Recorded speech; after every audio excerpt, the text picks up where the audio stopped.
remyelination is slow in MS? Okay, no, that's a great question. I mean, one thing to bear in mind is that there's good news that we actually have the cells that can repair myelin in our nervous systems. So about 5% of the cells in our adult central nervous system, our brain and spinal cord, are so-called oligodendrocyte precursor cells.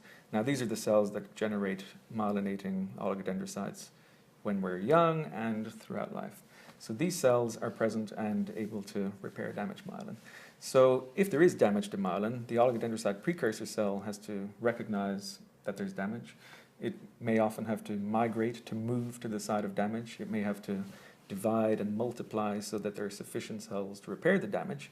And then there's the issue of that cell then has to stop moving and searching around, but actually differentiate. So take on a different sort of behavior altogether where it looks for and interacts with axons that it wraps myelin sheaths around. So in MS, we know that about 30% of lesions, there's actually a failure of these cells to reach the lesion. And this could again be due to the fact that there's problems in their migration to the lesion, or perhaps they can't even get past some barrier of the lesion to undergo remyelination. However, in about 70% of lesions, the oligodendrocyte precursor cells are there, but they seem to fail to differentiate into the myelin-producing oligodendrocytes. So that's why we as a research community think that pushing these oligodendrocyte precursor cells to differentiate more and better and faster is an important goal for the treatment of MS, because this seems to be a bottleneck during multiple sclerosis that explains some of the reasons for slow remyelination.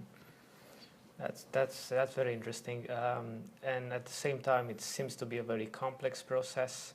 Are there any other approaches that could speed up this remyelination process? Yeah, absolutely. So, I mean, of course, lesions are different in different people at different times. So in some cases, you may want to actually accelerate the cell's ability to get to a lesion.